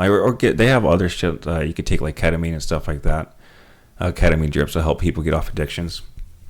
But I think mushrooms is a very cheap way to really help out a lot of people. You don't give them much. Just fucking have a microdose. Give them little tablets. But it could be fixed. There's so many things that could be fixed. And if all we had to do is put, real money towards it in real time, dude. We don't do anything for those people. And it just keeps getting worse and worse and worse and worse. You start seeing more and more homeless people. And as it gets more expensive, dude, it's fucking expensive to live here. Yeah. It just in general, it's expensive to live. A fucking going to McDonald's or a fast food restaurant's like eating out. Yeah, I mean, you used to be able to get a meal for $5, and now it's like by myself. If I want to conserve, you're spending like at least like $12 on a meal, and that's not even filling me up. Yeah, dude. That's why I eat pizza, dude. You and your pizza, dude. You go to Barrows, you get 3 slices of pizza, a number 7, and a drink. Before you give $1 tip, it's $9.55. Bro, you need to have them sponsor you. Dude, $9.55, and if you're nice to them, they'll give you a fucking free ranch. Or at least an affiliate code or something. I know, dude. I eat there all the time. So you're always preaching Barrows, and don't get me wrong, Barrows is great. It's just right here. It's so convenient for me. It's $3 a slice if you want a normal slice. But if you go somewhere else, like if I were to eat out or even go buy groceries, I mean, I could probably buy groceries, but it takes me too long to cook. But if I were to go eat out, I look at the menu. If I look at McDonald's menu, a whole meal, a Big Mac meal, would cost me $12, maybe $13. If I could go get fucking 3 slices of pizza, it's gonna fill me up all day for $10. So, eat pizza, eat Barrows. If you work out, dude. Yeah, if you work out, dude. Because I mean, if that's all you're eating all day, yeah, you're gonna feel terrible and look terrible. Yeah, dude. You have to work out. I guess I should say that too. If you're working out and you want to conserve on money, eat fucking Barrows or eat pizza, dude. There's a lot of cheap pizza places. Yeah, if you're not working out, salad and go. Yeah, dude. It's like $8 for that too. It's not that expensive. There's a lot of healthy options now, and I just people are just addicted to the super sugary food in McDonald's and other fast food restaurants, dude. It's all fucked up. I still eat there though. I ate Jack in the Box the other day. Dude, Red blew my fucking mind when I was working there. Or not working there. Work there? No, when I was going to the drive-thru. The dude working there blew my mind. I went to the drive-thru. There's this little kid. No, before I was like, I need to ask for ranch barbecue sauce and ketchup. And then so he opens the window, and I was like, I need ranch barbecue sauce and ketchup. He looks at me, already in there. I'm like, what the fuck? Because I didn't ask for it. Yeah. I'm like, this motherfucker, no way.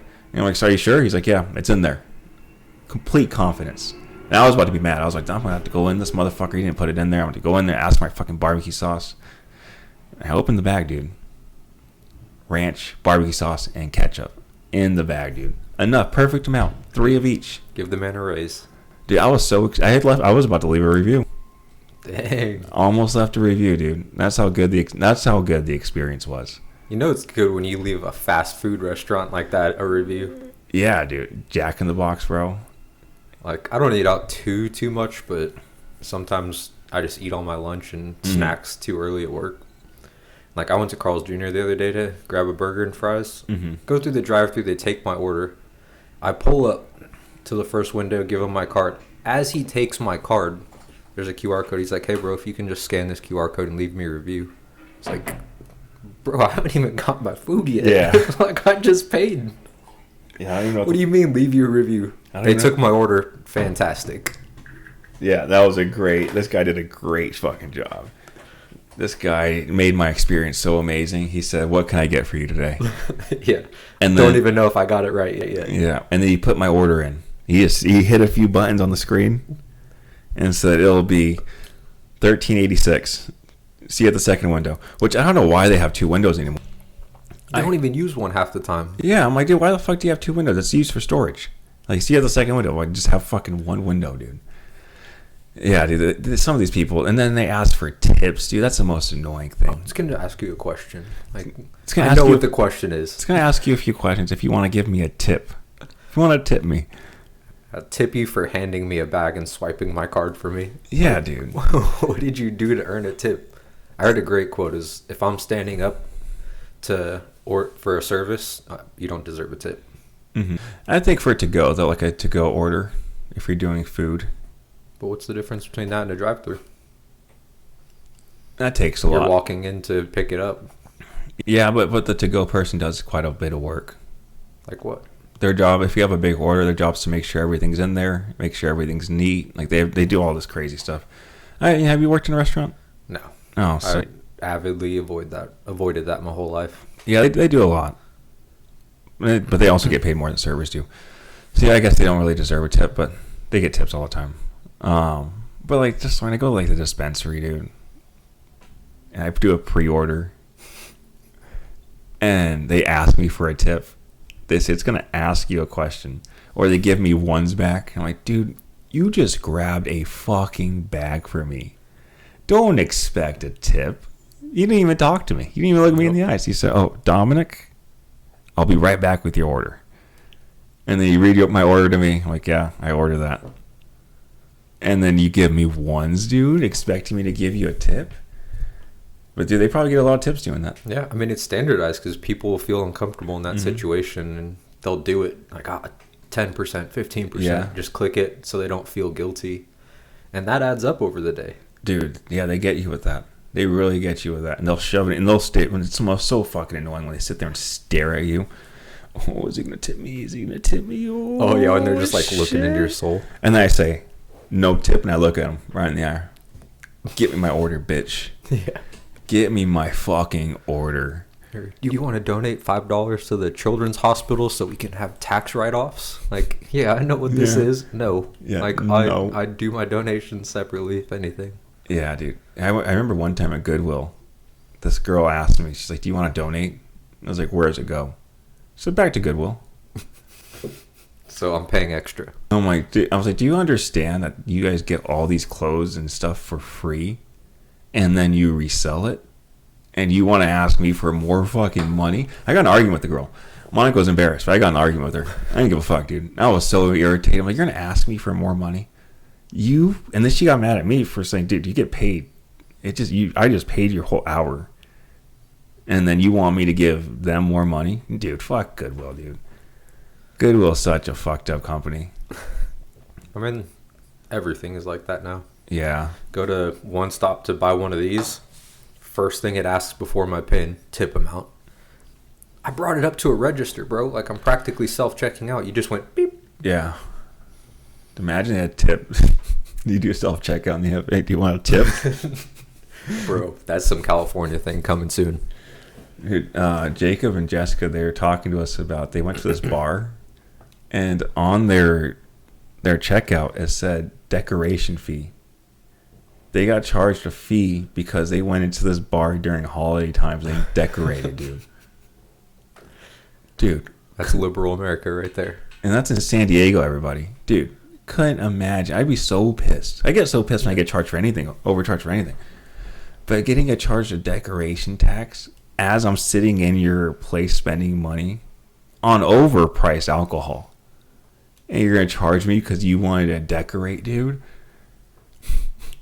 And they hide a 20% gratuity fee that is in there, and then they ask for an additional tip. It's like, yeah, dude, tipping's a weird thing. I think it got really weird over COVID.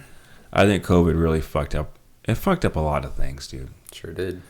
It definitely fucked. Like, we're feeling the effects. 4 years later, dude, we're feeling the effects of a lot of it now.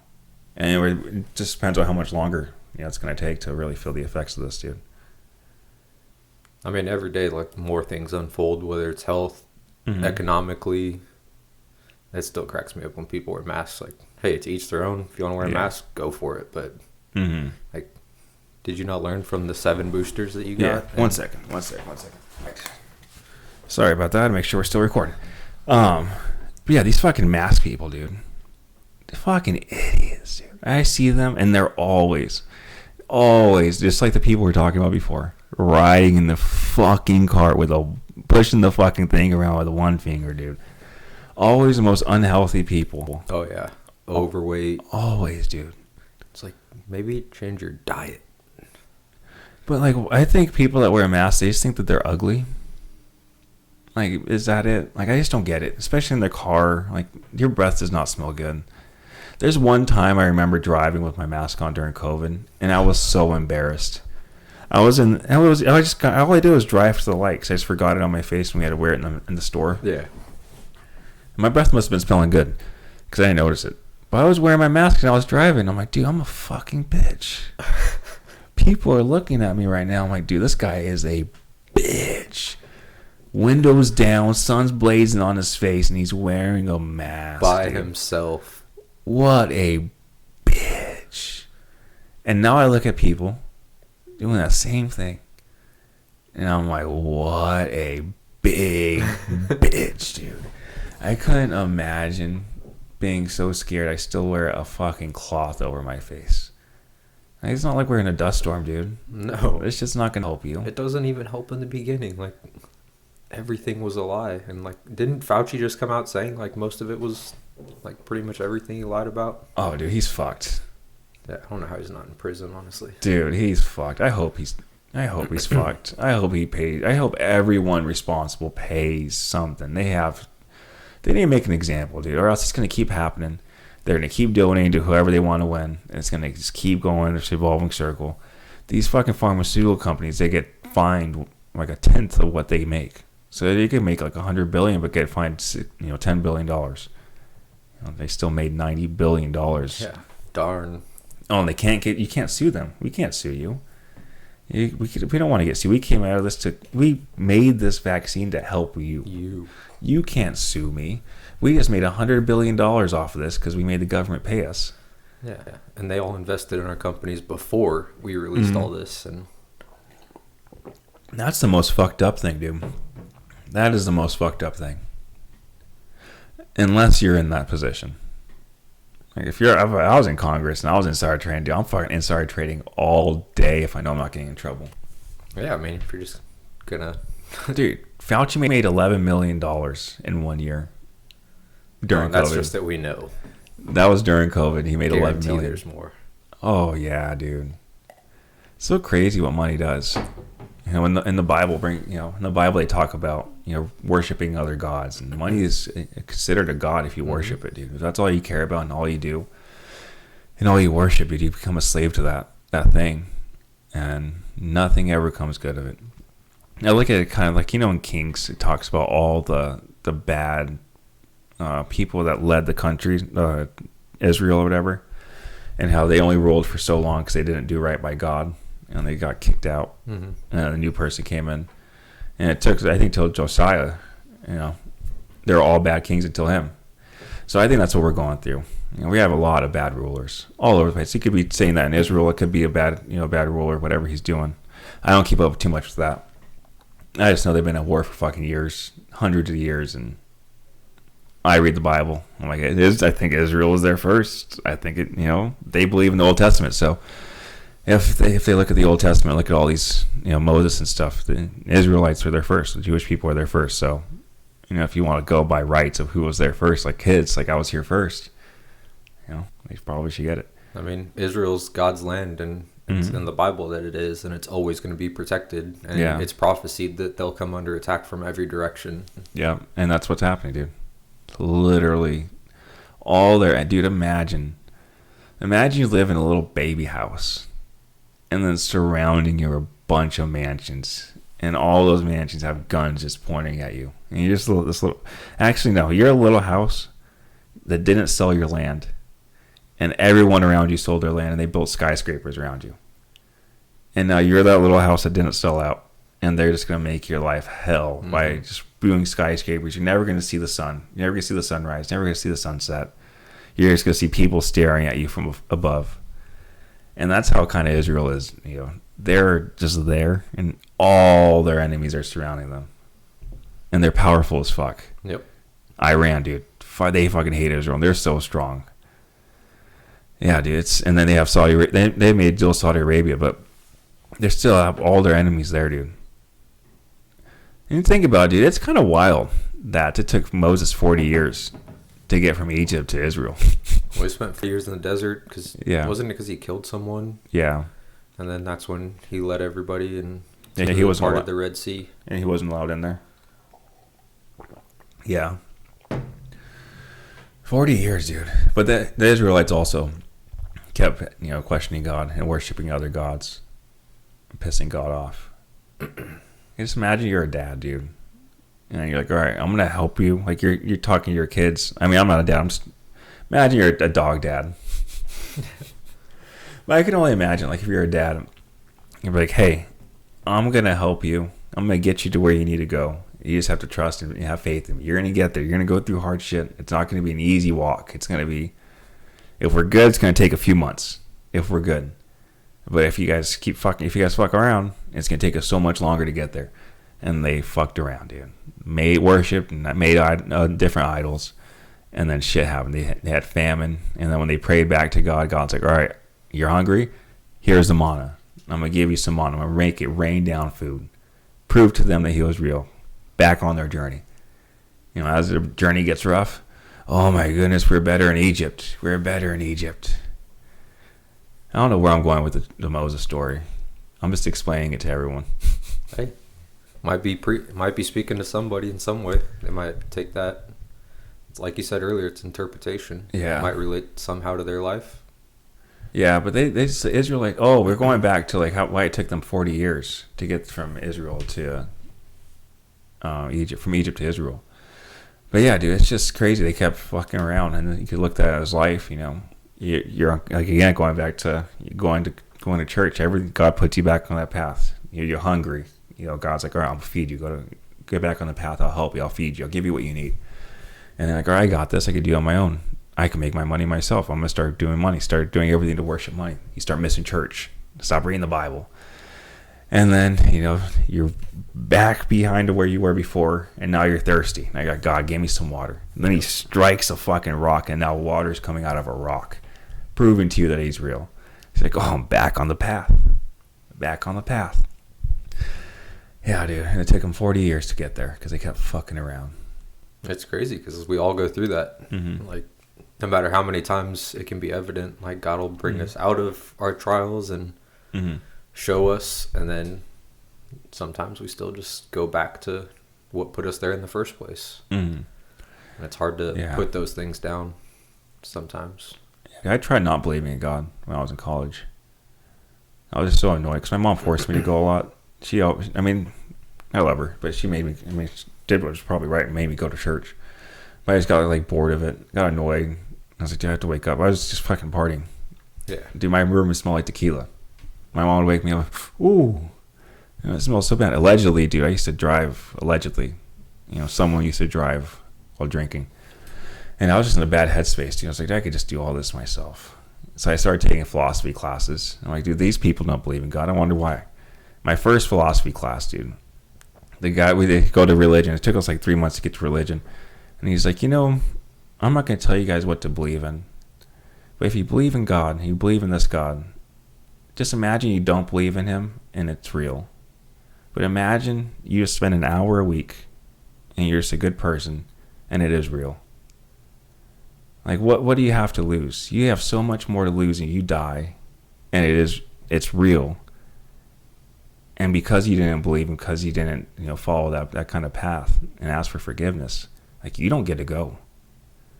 But just by asking for forgiveness, because no one's a fucking perfect person. Mm-hmm. But just for asking for forgiveness, like, you could be saved. If worst comes to worst, you just become a better person. And I was so pissed. He said that. I'm probably going to butcher the quote, but they said, if I'm wrong about my faith, then I wasted my life. If you're wrong about your beliefs, you wasted your eternity. Mm-hmm. Yeah, dude. Yeah. And, like, I don't even believe that, because did I really waste my life becoming a better person? Yeah, I don't believe. Yeah, it's like the concept behind it. Yeah. Yeah, if you're talking to someone that doesn't truly believe. Mm-hmm. But you become regardless of what religion you go to, just by having that kind of discipline, they all have something to learn. I mean, some of them are a little extreme. Yeah. Some. And they're kind of taking over the fucking world. They're having way more babies than us. Way more. And, dude, I think the Mormons are right behind them, dude. The Mormons have so many babies. Didn't Mormonism start in, like, the 1800s or something? Yeah, dude, in Kansas City. Or in Kansas, Missouri, dude. I knocked in the neighborhood where they started. It's so ghetto. By some, like, fraud dude? Yeah, by Joseph Smith, dude. So what they think that he found, like, ergot, which ergot's like LSD. So ergot grows on plants, and it only happens when there's a big frost. So there's a big frost, and the plants are still growing, and the fungus grows on the plants. So then when it defrosts, and they go and eat, like, it could be like herbs or something, like wheat, and then you eat it, and you're tripping balls. So when you're tripping, they said that he was tripping, found these golden tablets, and said that they're from angels, and he was like a pastor, someone from God. And then so he started making his religion, started his cult, which it's honestly a good cult if you're going to be a part, if it's the most successful one, at least. And he started in Kansas, and then no one wanted him. They kept moving their groups. It's like have you seen that show Wild West or whatever? Mm-hmm. It's where this guy moves, he starts this whole like yoga cult revolution, and they move to this small ass town and just take over. They just take over the whole town. They vote. They bring in homeless people so they could vote on letting them in. So they drive homeless people to this town. Homeless people vote. It's like what's happening right now. I was literally about to say that. It's literally what's happening. It's literally what's happening right now with our border. Bringing people in, they can vote, and then they just fuck up the whole town. But so they moved from Kansas City, and then they end up in fucking Utah, where no one was at. The most beautiful fucking state, too, by the way. And yeah, now they're there running their cult, and they are the best door-to-door guys you'll ever see. Yeah, they can knock some doors for real. Do they just get shit on? Minimum 2 years, they get shit on. And they have to sell a religion. Like, imagine when my grandma's hardcore Christian. Mm-hmm. Whenever Mormons come, I'm like, oh, you're fucked. You are fucked. She's like, oh, you want to talk? Okay, you wait here. Bring out your Bible. I'm going to bring out my Bible. We'll have a comparison. And every time, they would just put their heads down. Shit. And then she'd invite him in. Come on in. Let's have a conversation. Let's talk about this. And her goal was just like, let's have a conversation. Let's figure this out. Yep. And she was they'd bring like other people over to try talking to her. And she's like, keep trying. I know who my Jesus is. I know who my God is. But yeah, dude, they get shit on all the time, which makes them the best door knockers. I mean, once you get past that, I mean, that's 90% of the battle. And then they make fucking money. So if you guys want to know the religion of real money, fucking Mormons, they make the most. But I guess you have to start from like growing up. You have to grow up Mormon, and they didn't even allow you. Can't like convert. Well, we know people that converted for other reasons. So, but you could convert, but they don't allow you in the temple at first. You're not allowed. You have to go to their little small Latter-day Saint church, and then you have to get baptized in. And then once you get baptized in, you can go to the big church. That's so weird. Yeah, not everyone could just go to the big white castle they fucking built. It's so interesting to preach religion and block people out. Yeah, I guess it's kind of like a rite of passage. Like, all right, these people went through the gauntlet. They're allowed in. They're fully committed. They made it into the cult. They donated enough money. They knocked enough doors. They converted enough people. Our MLM on them is complete. They could join our fucking big group of successful Mormons. But yeah, I love Christianity. I'm a Christian through and through. I try not believing. How did you what changed for you? Dude, I don't know. A lot of things. I really sat back because I was in college. Even in my last relationship, I didn't believe too much before Monica, and like I was just partying. That was the most I had during that time. I partied the most, and I was the most lonely. I had the most people around me. I was so lonely, and like I just kind of took a step back. I'm like, dude, why do I not believe? Like everything. I've been in so many bad situations. And I'm still alive. Like I should have died. I should have gotten bit by a rattlesnake when I was a kid. It was literally from you and me away. I was walking in the middle of the desert. I was probably in 5th grade. No one was around us. We were in the middle of nowhere. And I'm walking up, and then all I see is I hear and I look down. And it's a fucking rattlesnake. I turn and I run, and all of a sudden I face plant on the ground. Nothing was around me. I just stopped, and I fall to the ground. And the rattlesnake it struck at me and went right over me. So, like, I was like, oh, that was God. Like, now looking back, I was like, oh, that was fucking, someone was looking out for me. Jesus, God, an angel. Because I didn't even take a step. All I did was fall face forward on the ground. I was like, oh, dude, fucking no, could have died. So that happened. And a lot of times driving, I could have died. I was in a lot of bad situations. A lot of people had guns pointed at me when I rode dirt bikes. Mm-hmm. They shot at me. So I just think a lot of divine intervention. And I think a lot of things that I went through was God like, hey, you need me. I got arrested during that time. He's like, oh, come back. You're getting fucked up. I could get you out of the situation. Yeah, he's not done with you, too. Oh, yeah. Yeah, he's not done with anyone, dude. He's not done with anyone. Until you're dead, he's not done. Because it's crazy. Like I was saying earlier, like, I was a lukewarm Christian. I've been through plenty of experiences that I should have died in. And would I have been saved at that point just for believing in my head and not living it out? I mean, yes, I was saved, but nowhere near what I believe and think and live now. It's a different feeling when you actually start really interpreting the Bible, really reading and learning the Word. It's a different feeling versus like what you say, the lukewarm Christian. Because a lot of people are like that. Many people, no offense to CCV, I'm glad they're a mega church, but you go to CCV versus like another smaller church. And you can kind of see the difference of when you get too big and when people they go there just for, the entertainment purposes, the pictures, whatever they have to do for social media. And you kind of tell because it's a massive church. So there's all standing there. No one's really like getting into it. When you go to a smaller church or, a different kind of church, people they're crying, they're into it. And then you go to churches like that, they kind of become lukewarm Christians because it's so hard to get really to everyone. You're dealing with so many people, like them. They all want to talk to the pastor. That's their whole goal. Is I want to talk to the pastor. I think I get closer to God if I talk to the pastor. I think if I do that, but it's such a mega church, No one's gonna be able to talk to them, like not everyone. And so I think that kind of deters people from really becoming like real, like into the Word. That they think, I'm just speaking from outside of my own experiences. This is me, but this is why I assume that happens as well. But they think that going to church once or twice a week is all you need to do to make have the best. Yes, you're going to be saved. Yes, you believe in God. Yes, you got baptized.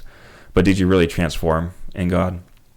Like in Romans, it talks about when you get baptized by God, you transform into a new person. But you have to really take that in, dude. If you're not going to willingly take the transformation and transform your life, dude, you're not going to transform. You could say you got baptized, but you really, really taking the Holy Spirit into you, and a lot of people aren't, dude. A lot of people are like, I got baptized. I go to church. I sometimes I know a few verses of the Bible, but they don't know like what the word means. Like and this for me when I started reading the Bible, and because I got it from a word from a church, he's like, hey, you don't know anything. Like if you just come to church, you're not doing much. Like and I was like, all right, I'm just gonna try reading the Bible. My mom got me this Bible. It's super easy to read. So I'm just going to read every single day. As many days as I can. It's hard to read every day. But I'm just going to follow the little path. And it changes the mindset in life, dude. Like, all I want to do is be a good person. My road rage has gone down dramatically. Same, bro. And that's hard to have in Arizona, dude. Arizona is ranked number 1 for the most road rage in the country. So, and it's rightfully so, dude. A lot of people don't know how to drive here. Yeah, with the combination of snowbirds and just terrible drivers in general, it's tough. Like, that's where I struggled a lot with road rage. And like, one thing I love about my pastor, he talks about how he still struggles with it. Like, obviously, nobody's perfect and all that, but that changes my whole day, because I'm not going to places just angry and whatnot. Yeah, it changes a lot about life, because if you're not, like you said, you're not going to work angry, you're not doing anything angry. If you become angry, it's not fucking worth it, dude. Anger is the worst emotion to let control you. I think it's good to have and in your back pocket if ever needed, but you have to have controlled anger. You don't get that unless you train. Like you work out, it's technically a form of training. You have to control that anger, control the emotions. But yeah, if you get angry, like, it just ruins your whole day. Like, if, for example, let's just say someone wakes up and they spill coffee on their shirt, and like, oh fuck, my whole day's fucked. I'm late to work. I gotta go change my shirt. I gotta make a new coffee. And now they think of all the negative things just based off of one moment in time that maybe was meant to happen. And if people, people are believers, and be like, oh, and they still get angry. The way I look at it now is like, hey, maybe God just saved me from a fucking accident. Exactly. And then sometimes I'll leave, like, after I fuck up. Like, sometimes I'll go to class and then forget my bag here, so I'll drive back, and then I'll be driving back to the freeway and there'll be an accident. And I'm like, dude, thank you. Could have been me. Yeah, or it could have just been one little situation, even if you don't see an accident. Like, it could have just been one little thing it could have saved you from. So it definitely changes your perspective on just fucking life, dude. 100%, man. Besides what's going on in the fucking country. Besides that, dude. That's still wild. I mean, that's because they're taking God out of the country. They're taking God and pride out. I mean, the real pride. Not the fucking month that we're in, but the real pride. And nothing against gay people. I love gay people. They're cool people. Nothing against them. But, it's the other people that are shutting down the fucking freeways. But they're taking the pride of being an American out. That's why people like Sean Strickland and all these other people are like pro-American, are becoming, faces of, and becoming more and more superstars. It's because people want, more pride. There needs to be more pride. If there's no pride, dude, then what are we gonna become? Like, we're not America. If there's no pride in America, we're just become like everyone else. And go ahead. Go ahead. You good? Oh, I was just saying, you see it in everything. Like, service members are at an all-time low. Like, growing up, like, since I was a child, like, I wanted to serve because of pride in my country. Like, for us, like, seeing 9/11 at an age where we could comprehend it, like, I was mad, and as a child, and now, like, that doesn't exist anymore.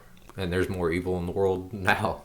Yeah, at least seen evil, because we have the phones. Right. But it's just like everyone wants to be.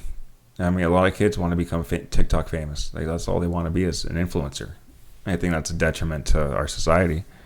But it could be because we're giving kids technology too soon, and they want to be soft. They want to be again, no offense to video game players. We played a lot growing up, but that was not a goal of ours. I want to become a professional. It wasn't even a profession at that time. Like, to be a professional gamer, like, if you had a professional gamer in your lobby, like, oh shit, like, there's a professional gamer here.